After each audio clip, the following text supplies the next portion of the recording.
بسم اللہ الرحمن الرحیم۔ السلام علیکم۔ حضرت یونس علیہ السلام، اس سٹوری میں آپ کو بتائیں گے کہ حضرت یونس علیہ السلام کی قوم کیسے تباہ ہوئی۔ حضرت یونس علیہ السلام شہر نیوا میں پیغمبر بنا کر بھیجے گئے۔ آپ لوگوں کو ہدایت کرتے، نیکی کی طرف بلاتے، برے کاموں سے روکتے تھے۔ آپ قوم سمود کی طرف بھیجے گئے۔ اس قوم کے لوگ بتوں کی پوجا کرتے تھے۔ جب آپ لوگوں کو حق کی طرف بلاتے اور خدائے واحد پر ایمان لانے کی تلقین کرتے، لیکن لوگ آپ کی تعلیمات کا انکار کرتے اور حضرت یونس علیہ السلام سے کہتے کہ ہم تیرے خدا کو نہیں مانتے۔ اس پر آپ فرماتے کہ خدا کے عذاب سے ڈرو جو بہت سخت عذاب ہے۔ لوگ آپ کی باتیں سن کر آپ کا مذاق اڑاتے اور آپ کی راہ میں رکاوٹیں کھڑی کرتے۔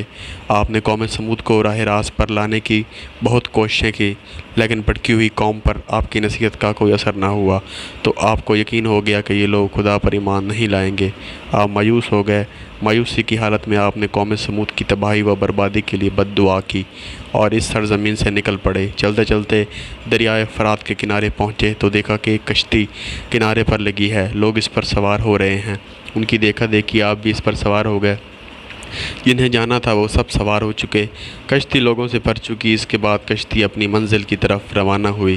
سمندر پر سکون تھا، آسمان بھی صاف تھا، مسافر اطمینان سے بیٹھے ہوئے تھے۔ جب کشتی بیچ سمندر میں پہنچی تو دیکھا کہ آسمان پر سیاہ بادل اٹھ رہے ہیں، پھر ہوائیں چلنے لگیں۔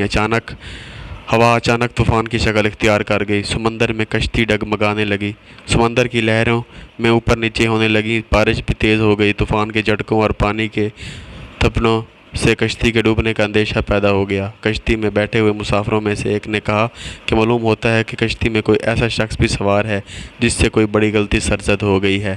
جب تک ایسے شخص کو کشتی سے نہ نکالا جائے، کشتی کا صحیح سلامت رہنا محال ہے۔ وہ شخص کون ہے یہ بتانا مشکل ہے جب تک کہ وہ خود کو پیش نہ کرے۔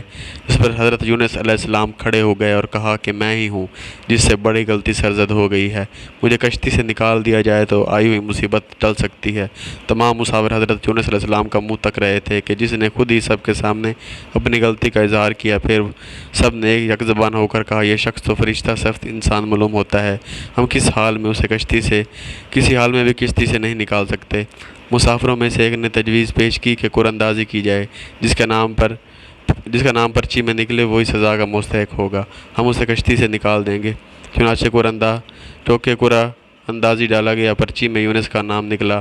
اس عمل سے لوگوں کو اطمینان نہیں ہوا۔ پھر قرعہ ڈالا گیا تو یونس کا ہی نام نکلا۔ اس طرح ہر عمل بار بار دہرایا گیا۔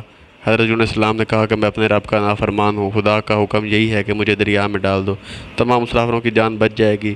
حضرت یونس نے کشتی کے مسافروں سے اور ملاح سے بار بار کہا کہ وہ کشتی سے چھلانگ لگانے کے لیے تیار ہیں، اس لیے میں نے اللہ کے حکم کا انتظار نہیں کیا۔ آخر کار کشتی کے مسافروں اور ملاح نے مان لیا اور حضرت یونس علیہ السلام کو دریا میں پھینک دیا۔ دریا میں ایک مچھلی حضرت یونس علیہ السلام کی طرف بڑھی اور نگل گئی۔ اللہ نے مچھلی سے کہا، یہ تیری خوراک نہیں ہے، یہ تیرے پیٹ میں امانت ہے جسے واپس کرنا ہے۔ چنانچہ آپ مچھلی کے پیٹ میں اندھیرے میں رہے، اللہ کا ذکر کرتے رہے اور معافی طلب کرتے رہے۔ آپ پکار رہے تھے، اے اللہ تیرے سوا کوئی عبادت کے لائق نہیں، تو پاک ہے۔ بلا شبہ میں نے اپنی ہی نفس پر ظلم کیا، میں ظالموں میں سے ہوں۔ اللہ نے آپ کی پکار سن لی، آپ مچھلی کے پیٹ میں محفوظ رہے۔ مچھلی نے دریا کے کنارے پر اگل دیا۔ جب آپ مچھلی کے پیٹ سے باہر آئے بہت کمزور اور نڈال تھے۔ آپ نے کھلی فضا میں سانس لیا اور اللہ کا شکر ادا کیا۔ اللہ نے حضرت یونس سے فرمایا، اگر تو مچھلی کے پیٹ میں میری پاکی بیان نہ کرتا تو نجات حاصل نہ کرتا۔ جس جگہ پر مچھلی نے آپ کو اگلا تھا وہاں کوئی درخت نہ تھا، نہ کوئی سایہ، دھوپ ہی دھوپ تھی، گرمی میں ناقابل برداشت تھی۔ اللہ کے حکم سے وہاں ایک بیل دار پودا اگایا، پودے کی بیل سے سایہ آ گیا۔ آپ سایہ تلے بیٹھ گئے اور اللہ کا ذکر کرنے لگے۔ کہا جاتا ہے کہ آپ کے پاس ایک ہرنی آتی تھی اور دودھ پلا جاتی تھی۔ اللہ تعالیٰ فرماتا ہے، ہم نے بغیر گھاس کی زمین پر ڈال دیا اور وہ بیمار تھے، اور ہم نے بیلدار درخت اگایا اور ہم نے اس کو 1,00,000 آدمی کی طرف بھیجا، بلکہ اس سے بھی زیادہ۔ پھر وہ لوگ ان پر ایمان لائے۔ ملک نینوا چھوڑ دینے کے بعد آپ کی قوم آپ کو بہت زیادہ یاد کرنے لگی۔ آپ کے نکل جانے کے بعد پچھتانے لگی۔ لوگوں نے محسوس کیا کہ آپ نبی تھے اور ہدایت کے لیے آئے تھے۔ لوگوں نے اللہ سے معافی طلب کی اور وہ یونس علیہ السلام کی آمد کا انتظار کرنے لگے۔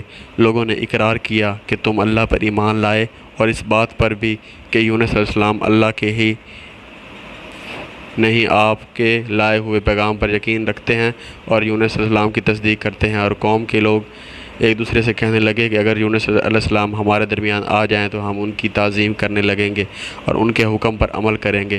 اللہ نے حضرت یونس علیہ السلام کو حکم دیا کہ وہ قوم کی طرف جائیں اور اللہ کا پیغام سنائیں اور انہیں برائی سے روکیں، نیکی کی طرف بلائیں، لوگوں کو آپس میں ایک دوسرے سے اچھا سلوک کرنے کی تلقین کریں۔ چنانچہ اللہ کے حکم پر جب آپ اپنی قوم کی طرف لوٹ آئے تو قوم نے خوشی و مسرت کا اظہار کیا۔ آپ علیہ السلام کی آمد پر اللہ کا شکر ادا کیا۔ واپس آ کر حضرت یونس علیہ السلام نے تبلیغ شروع کر دی اور ہدایت دینے لگے کہ برے کاموں سے دور رہیں، ضرورت مندوں کی مدد کریں، بھوکوں کو کھانا کھلائیں، ننگوں کو کپڑا پہنائیں، کسی کے ساتھ برا سلوک نہ کریں۔ پلیز اگر آپ کو میری اسٹوری اچھی لگی ہو تو میرے چینل سبسکرائب کریں اور اچھے سے کمنٹ بھیجیں، اور میرے چینل کو سبسکرائب کرنا نہ بھولیے، ویڈیو کو لائک کریں، اور مزید ایسی اسٹوری سننے کے لیے پلیز میرا چینل بوہائی ٹاک اس کو سبسکرائب کریں۔ شکریہ، اللہ حافظ۔